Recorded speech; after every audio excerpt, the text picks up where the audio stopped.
হৃদয় গভীর থেকে বলি আলহামদুলিল্লাহ। পৃথিবীতে আমরা এসেছি নির্দিষ্ট একটা সময়ের জন্য। সময় যখন শেষ হয়ে যাবে আমরা চলে যাব বড় পারে, ঠিক না? আল্লাহ কোরআনে বলেছেন কুল্লু নাফসিন যায়িকাতুল মাউত, প্রত্যেকটা প্রাণীকে মৃত্যুর স্বাদ গ্রহণ করতে হবে। আমি এখন পৃথিবীতে আছি, আমার বাবা আমার দাদা পূর্বপুরুষ যারা ছিলেন তারা এখন পৃথিবীতে নাই। আমরা এদের পৃথিবীতে থাকবো না। এটাই চির সত্য, মহাসত্য, ধ্রুব সত্য। এর থেকে সত্য কোনো আর পৃথিবীতে কেউ কোনোটা হতে পারে না। আমরা মুসলমানরা আল্লাহকে বিশ্বাস করি, নবীজিকে বিশ্বাস করি, পরকালকে বিশ্বাস করি, তাকদীরের ভালো মন্দের প্রতি বিশ্বাস আমাদের আছে, মৃত্যুর পর পুনরুত্থান সম্পর্কে আমরা বিশ্বাস রাখি।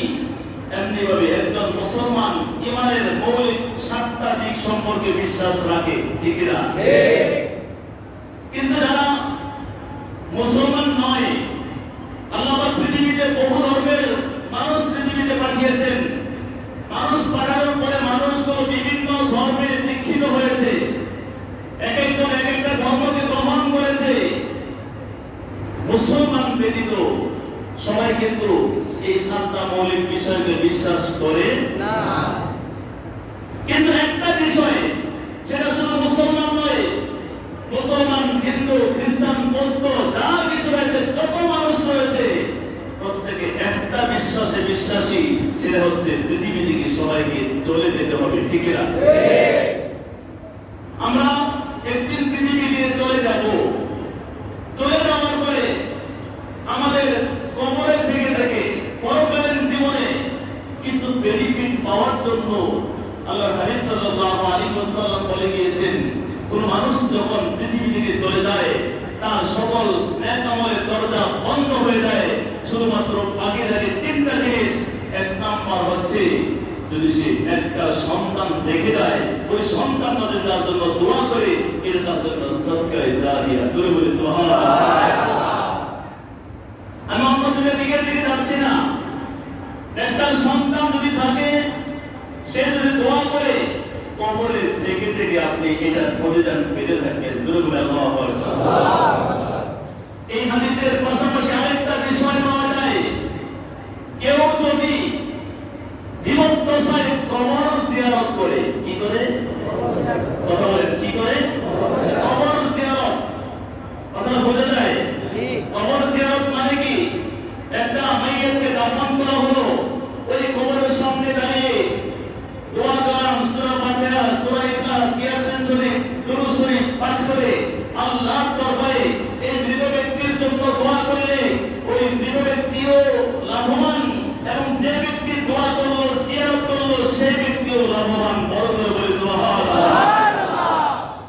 কিন্তু আমাদের সমাজে একটা শ্রেণীর মানুষ কবর জিয়ারতকে নিয়ে প্রশ্নবিদ্ধ করে, এটা জায়েজ নয়, এটা বেদাত, এই সকল ফতোয়া দিয়ে থাকে। আর আল্লাহর হাবিব সাল্লাল্লাহু আলাইহি ওয়াসাল্লাম নিজেই বলেছেন, ক্বালা রাসূলুল্লাহ সাল্লাল্লাহু আলাইহি ওয়াসাল্লাম, জুরুল কুবুরা, তোমরা কবর জিয়ারত করো, ফা ইন্নাহা তুযাক্কিরুল মাউত, কেন এটা মরণের কথা স্মরণ করিয়ে দেয়। সুবহানাল্লাহ, সুবহানাল্লাহ। আমরা মৃত্যুকে স্মরণ করতে চাই কি চাই না? আমাদের মন চাই কি চাই না? সম্মানিত আমাদের, আমরা এমন একটা জায়গায় জুমার নামাজ আদায় করার জন্য এসেছি। আমাদের পাশের মহল্লা, আমাদের বাড়ির পাশে যে মসজিদ, সেখানে নামাজ পড়তে পারতাম, জুমার নামাজ কষ্ট করে, এই প্রচন্ড রৌদ্রকে উপেক্ষা করে, কেউ মা পকেটে টাকা খরচ করে রিকশা ভাড়া দিয়ে এইখানে নামাজ আদায় করতে এসেছেন। এটার বেনিফিট আছে না নাই? আছে। কি বেনিফিট? আপনি নামাজ পড়বেন, নামাজ শেষ করে মায়ের কবরের পাশে দাঁড়ায়া, বাবার কবরের পাশে, নানা নানি দাদা দাদি কবরের পাশে দাঁড়ায়া তাদের জন্য জিয়ারত করবেন। জিয়ারত করা আল্লাহর হাবিব সাল্লাল্লাহু আলাইহি ওয়াসাল্লামের সুন্নাত। যদি বলি মারহাবা। আল্লাহর হাবিব সাল্লাল্লাহু আলাইহি ওয়াসাল্লাম বলেছেন, তোমরা কবরকে সিজদার স্থান বানাইও না। কবরে সিজদা দেওয়া হারাম। কবরে সিজদা দেওয়া কি হারাম? এখন আপনাদের মসজিদের মধ্যে সিজদা দিচ্ছি, এটা কি হারাম হবে? না। আওয়াজে বলা হবে আমরা কবরের উপরে নয়, এটা কবরের পাশে, কবরের পাশে মসজিদ। আমাদের দেশের মধ্যে কবরস্থান অনেক দেখা যায়, পারিবারিক কবরস্থান। গ্রাম বাংলায় দেখা যায় ঘরের পাশেই কবর দেওয়া হয়। আমার অনেক জায়গায় রয়েছে কবরস্থান বিলের মাঝখানে। আমার কোথাও কোথাও দেখা যায় এলাকার এক পাশে কবরস্থান, কিন্তু কবরস্থানটা এমন একটা জায়গায় বিশাল কবরস্থান, পাশে বিশাল একটা মসজিদ। জুড়ে বলি মারহাবা। আল্লাহর হাবিব সাল্লাল্লাহু আলাইহি ওয়াসাল্লামের রওজা মুবারক যেখানে, মসজিদে নববী সেখানে। মসজিদে নববীর পাশে আল্লাহর হাবিব সাল্লাল্লাহু আলাইহি ওয়াসাল্লাম আরাম করছেন রওজাতুল মুবারকের মধ্যে। নবীজির পাশে সিদ্দিক আকবর, ফারুক আযম রাদিয়াল্লাহু তাআলা ও ওয়াসনা করি আছে। আর একটা জায়গা রয়েছে, ঈসা আলাইহিস সালাম যখন কিয়ামতের পূর্বে আসবেন, তার যখন উৎসব হবে, তাকেও সেখানে কবরস্থ করা হবে। জোরে বলি মারহাবা মারহাবা। সুতরাং আমরা বড় সৌভাগ্যবান, আমরা জুমার নামাজ আদায় করব, নামাজ শেষে কবর জিয়ারত করব। আল্লাহ কবুল করুন, সকলে বলুন আমিন। আল্লাহ নবী সাল্লাল্লাহু আলাইহি ওয়াসাল্লাম বলেছেন, তোমরা কবর জিয়ারত করো, ফাইন্নাহা তুযাক্কিরুল মাউত। কেননা কবর জিয়ারত করলে মরণের কথা স্মরণ হয়ে যায়। মা আয়েশা সিদ্দিকা রাদিয়াল্লাহু তাআলা আনহা বর্ণনা করেন, সূরা ইবনে মাজাহ শরীফের হাদিস। মা আয়েশা সিদ্দিকা রাদিয়াল্লাহু তাআলা আনহা বলেন, যে ব্যক্তি কবর জিয়ারত করবে, যে ব্যক্তি দৈনিক 20 বার মৃত্যুর কথা স্মরণ হবে, তার দ্বারা পাপটা সংগঠিত হওয়ার সম্ভাবনা কম। ঠিক কিনা? দিনে এবং রাতে 24 ঘন্টা। কয় ঘন্টা? আমাদের ঘুম পাচ্ছে নাকি? কয় ঘন্টা? 24 ঘন্টা। এর মধ্যে 6 ঘন্টা, 7 ঘন্টা বা 8 ঘন্টা আমাদের ঘুমের মধ্যে চলে যায়। বাকি যে 16 ঘন্টা বা 17 ঘন্টা বা 18 ঘন্টা, এই 16, 17, 18 ঘন্টার মধ্যে যদি 20 বার মৃত্যুকে স্মরণ করা হয়, প্রতি ঘন্টায় কমপক্ষে একবার স্মরণ করতে সুযোগ পাওয়া যাবে। ঠিক না? প্রতি ঘন্টায় যদি আপনি মৃত্যুর কথা স্মরণ করেন, আপনার দ্বারা অপকর্ম সংঘটিত হওয়ার সম্ভাবনা একেবারে কম। ঠিক না? এজন্য আয়েশা সিদ্দিকা রাদিয়াল্লাহু তাআলা আনহা বলেন, প্রতিদিন যে ব্যক্তি 20 বার মৃত্যুর কথা স্মরণ করবে, তার দ্বারা পাপের সম্ভাবনা কম হবে। জোরে বলি মারহাবা। আল্লাহ নবী সাল্লাল্লাহু আলাইহি ওয়াসাল্লাম বলেছেন, তোমরা যদি মৃত্যুর কথা স্মরণ করতে যাও, তাহলে কবর জিয়ারত করো। অপরদিকে জুমার দিন জুমার নামাজ আদায় করার পরে কেউ যদি কবর জিয়ারত করে, কবর জিয়ারত করতে গিয়ে সূরাতুল ইয়াসিন পাঠ করে। কোন সূরা? ইয়াসিন। সূরা ইয়াসিন। জোরে বলেন, কি সূরা? ইয়াসিন। নবী বলেছেন, কোন বান্দা যখন জুমার দিন জুমার নামাজ আদায় করার পরে সূরা ইয়াসিন শরীফ পাঠ করে, মায়ের কবরের পাশে, বাবার কবরের পাশে দাঁড়ায় যখন দোয়া করবে, সূরা ইয়াসিন পাঠ করার পরে, সূরা ইয়াসিনের বদৌলতে আল্লাহ পাক রব্বুল আলামিন তার মা বাবার কবরগুলোকে মাফ করে দিয়ে জান্নাতবাসী করে দিবে। আল্লাহ নবী সাল্লাল্লাহু আলাইহি ওয়াসাল্লাম বলেছেন, এই ইয়াসিন শরীফ পাঠ করার কারণে কবরের মাফ হওয়ার পেছনে কারণটা কি, যৌক্তিকতা কি? আল্লাহ নবী সাল্লাল্লাহু আলাইহি ওয়াসাল্লামের গুণবাচক গুণগান রয়েছে। আল্লাহ পাক রব্বুল আলামিনের গুণবাচক নাম 93টা। আল্লাহ নবী সাল্লাল্লাহু আলাইহি ওয়াসাল্লামের গুণবাচক নাম 99টা। সুবহানাল্লাহ। এর মধ্যে একটা নাম, আল্লাহ নবী সাল্লাল্লাহু আলাইহি ওয়াসাল্লামের একটা নাম হচ্ছে ইয়াসিন।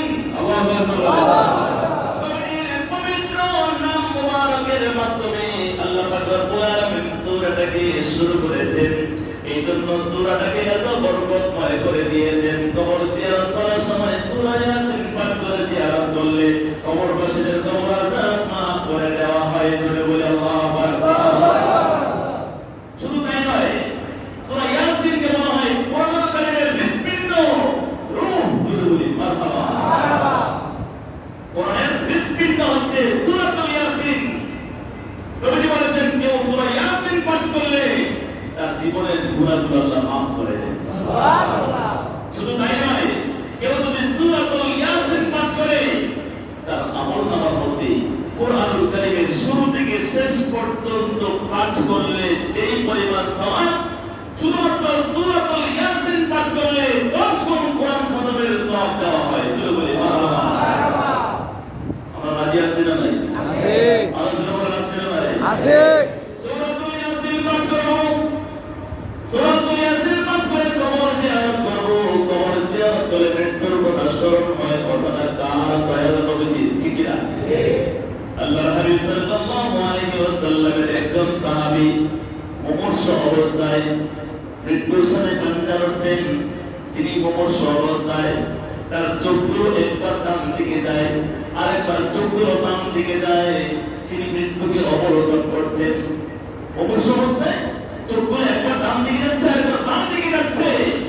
সাহাবায়ে কেরামগণ দৃশ্যটা লক্ষ্য করার পরে চিন্তা করলেন, যেহেতু তিনি নবীজির সাহাবী, বিষয়টা নবীজিকে জানানো দরকার। কারণ নবীজি হচ্ছেন গোটা বিশ্ব জগতের জন্য রহমত। মারহাবা। নবীজি যেহেতু রহমত গোটা বিশ্ব জগতের জন্য, আর আমরা সেই নবীজির উম্মত হিসেবে নবীজির রহমতের হকদার আমরা বেশি, ঠিক কি না? আমাদের চাইতে বেশি হক করছেন আল্লাহ নবীর সাহাবায়ে কেরামগণ, যারা নিজেদের গায়ে রক্তগুলো বিসর্জন দিয়েছেন, জান এবং মাল কুরবান দিয়েছেন নবীজির ভালোবাসায়, ঠিক কি না? এবার নবীজির সাহাবায়ে কেরামগণ লক্ষ্য করলেন, নবীজির একজন সাহাবী মুমূর্ষ অবস্থায় চক্ষু একবার ডান দিকে ফিরাচ্ছেন, আরেকবার বাম দিকে ফিরাচ্ছেন। নবীজিকে সংবাদ দেওয়া হলো। নবীজি যখন মেসেজ পাইলেন তার একজন সাহাবী মুমূর্ষ অবস্থায় চক্ষু ডান দিকে যায়, একবার বাম দিকে যায়, একবার কথা শোনা মাত্র নবীজি সাল্লাল্লাহু আলাইহি ওয়াসাল্লাম নবীজির ওই সাহাবীর সামনে এসে উপস্থিত হয়ে গেলেন। ধরে বলি আলহামদুলিল্লাহ। আল্লাহ নবী সাল্লাল্লাহু আলাইহি ওয়াসাল্লাম যখন আসেন, ওই সাহাবী একবার ডান দিকে আরেকবার বাম দিকে চোখ ঘোরাচ্ছেন। নবী আসা মাত্র তার চোখগুলো এখন ডান দিকেও যায় না, বাম দিকেও যায় না, স্বয়ং নবীজির বরাবর চোখগুলো রাখলেন। জোরে বলি আল্লাহু আকবার। কেন যাচ্ছেন? চোখগুলো এতক্ষণ ডান দিকে গেল, বাম দিকে গেল। নবীজি সাল্লাল্লাহু আলাইহি ওয়াসাল্লাম আসার পরে তার চোখগুলো শুধু নবীজির দিকে। কারণটা কি? কারণ নবীজিকে দেখার পরে নবীজির চাইতে সুন্দর জিনিস আল্লাহর সৃষ্টি জগতের মধ্যে কোনো কিছু নাই। এই জন্য মুমূর্ষ অবস্থায়ও তার চোখগুলো ডান দিকে যায় না, বাম দিকে যায় না, শুধুমাত্র নবীজির নূরানি সুরাত মোবারক দেখার জন্য সাহাবী নবীজির দিকে তাকিয়ে আছে। সুবহানাল্লাহ। দুই নম্বর হচ্ছে, তিনি চিন্তা করলেন, আমি যদি এই মুহূর্তে আল্লাহর হাবিব সাল্লাল্লাহু আলাইহি ওয়াসাল্লামের নূরানি চেহারা মোবারকের দিকে তাকিয়ে আমার শরীর থেকে যদি রূহটা বের হয়ে যায়, তাহলে আমি অবশ্যই আল্লাহ পাকের নেককার বান্দার অন্তর্ভুক্ত হয়ে সৌভাগ্যবান বান্দার অন্তর্ভুক্ত হতে পারবো, ঠিক কি না বলেন? ঠিক। আল্লাহর হাবিব সাল্লাল্লাহু আলাইহি ওয়াসাল্লামের নূরানি চেহারা মোবারকের দিকে তাকাইলেন। এবার সাহাবীর ডান দিকে চোখ দেয় না, বাম দিকে চোখ দেয় না, এক নজরে নবীজির চেহারা মোবারকের দিকে যখন তাকালো, নবীজি ওই সাহাবীকে প্রশ্ন করলেন, হে আমার সাহাবী, তোমার এখন কি অবস্থা? সুবহানাল্লাহ। তোমার এখন কি অবস্থায়? সাহাবী নবীজির জবান মোবারক থেকে এই কথাটা শোনার সাথে সাথে চোখ দিয়ে টপ টপ টপ টপ করে নড়বড় করে পানি পড়ছে। আল্লাহু আকবার। এই কান্নাটার কারণটা কি? আমরা তো জানি কান্না দুইটা কারণে হয়। একটা তো কষ্টের কান্না, আর একটা হচ্ছে সুখের কান্না। এখন ওই সাহাবীর কান্নাটা কোন কান্না, সুখের না দুঃখের?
শরীফের মধ্যে এসেছে।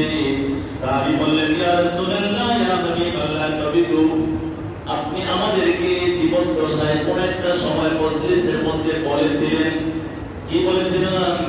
সাহাবী বললেন, আল্লাহ পাক রব্বুল আলামিন যখন সর্বপ্রথম আদি মানব এবং নবী সাইয়েদনা আদম আলাইহিস সালামকে সৃষ্টি করেছিলেন, সৃষ্টি করার পরে ঘোষণা দিয়ে দিলেন, হে আদম, তুমি যাও ফেরেশতাদের নিকট, ফেরেশতাদের দল রয়েছে সেখানে তুমি যাও।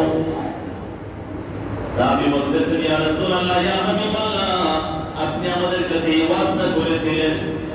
আল্লাহর পক্ষ থেকে আদম আলাইহিস সালাম ঘোষণা পাওয়ার পরে তিনি ফেরেশতাদের সামনে চলে গেলেন।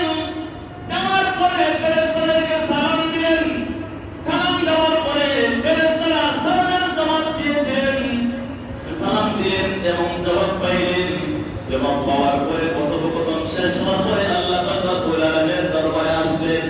আসার পরে বললেন, আল্লাহ, আমি গেলাম তোমার কথা অনুযায়ী সালাম দিলাম, তারা সালামের জবাব দিল, আমি তোমার দরবারে আসলাম। আল্লাহ পাক বলেন, হে আদম, পৃথিবীর সৃষ্টিলগ্ন থেকে কিয়ামত পর্যন্ত আমার যত বান্দা বান্দীরা আসবে তারা তোমার সন্তান, তাদের সালাম এবং সালামের জবাবটা আমি আল্লাহ এই রূহের জগতের মধ্যে, সৃষ্টি জগতের মধ্যে তোমাকে শিক্ষা দিয়ে দিলাম। জোরে বলে মারহাবা। এবার ওই সমস্ত সাহাবী নবীকে বলতেছেন, ইয়া রাসূলুল্লাহ, আপনি আমাকে প্রশ্ন করেছেন আমি কেমন আছি, এই বিষয়টার জবাব আমি দিচ্ছি। আল্লাহ পাক আদম নবীকে যখন ফেরেশতাদের সামনে পাঠালেন, সেখানে জবাব পাওয়ার পরে যখন আসলেন, তখন আল্লাহ পাক তার কুদরতি দুইটা হাত মুষ্টিবদ্ধ করে আদম আলাইহিস সালামের সামনে উপস্থাপন করলেন। আদম আলাইহিস সালাম আল্লাহ পাকের কুদরতি ডান হাত মোবারক স্পর্শ করলেন। মারহাবা। রাসূল শরীফের হাদিসটা নাইনে পড়া হয়। এরপরে ডান হাতকে স্পর্শ করার পরে আল্লাহ পাক তার কুদরতি হাতটা খোলেন। খোলার পরে দেখতেছেন কিয়ামত পর্যন্ত যত মানুষ আসবে, যত আদম সন্তান আসবে, প্রত্যেককে দেখলেন এবং প্রত্যেকের দুই চোখের মাঝখানে তাদের হায়াতের জিন্দেগিতে কতদিন হায়াত পাবে এই বয়সটাও তিনি দেখতে পাইলেন। জোরে বলে সুবহানাল্লাহ। হাদিসটা অনেক দীর্ঘ, অনেক লম্বা, আমি সেদিকে যাচ্ছি না। সাহাবী বলতেছেন, ইয়া রাসূলুল্লাহ, আদম নবী তিনি প্রথম মানব, তিনি যদি আল্লাহ পাক রব্বুল আলামিনের কুদরতি হাতের মধ্যে সৃষ্টির শুরু থেকে শেষ পর্যন্ত যত মানুষ আসবে সবাইকে দেখতে পারে, সবার হায়াত দেখতে পারে, বয়সের সময়সীমা দেখতে পারে, আপনি তো আদম নবীর নবী। সুবহানাল্লাহ। আদম নবী, সুবহানাল্লাহ। আপনি আদম নবীর নবী, আপনি সর্বশ্রেষ্ঠ নবী। আদম নবীর সকলের হায়াত সম্পর্কে জানে, আপনিও প্রত্যেকের হায়াত সম্পর্কে জানা অস্বাভাবিক কোনো কিছু না। ঠিক কি না বলেন? ঠিক। ওই হিসাবে ইয়া রাসূলুল্লাহ, আপনিও আমার কখন মৃত্যু হবে বিষয়টা আপনিও জানেন। এবং শুধু তাই নয়, আপনি আমাকে প্রশ্ন করেছেন আমি কেমন আছি, আমি কেমন আছি, এই অবস্থাটাও আপনি নবী জানেন। সুবহানাল্লাহ।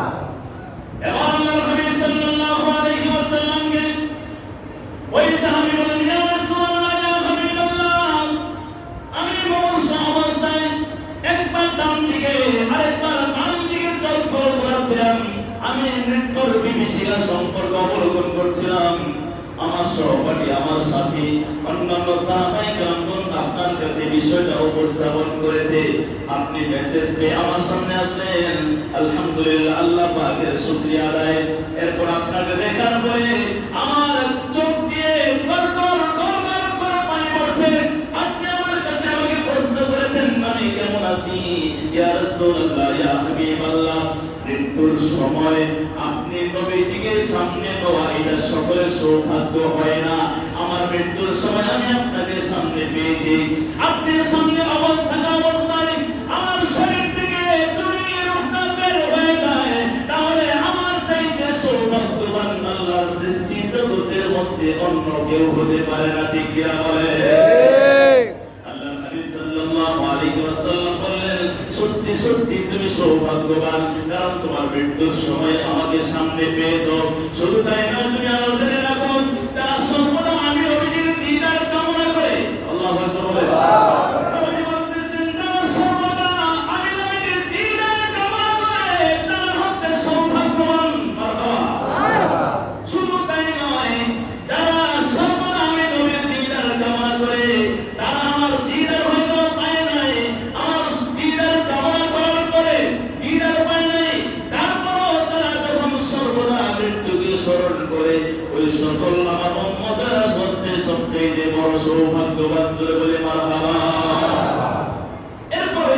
ইন্তেকাল হলো।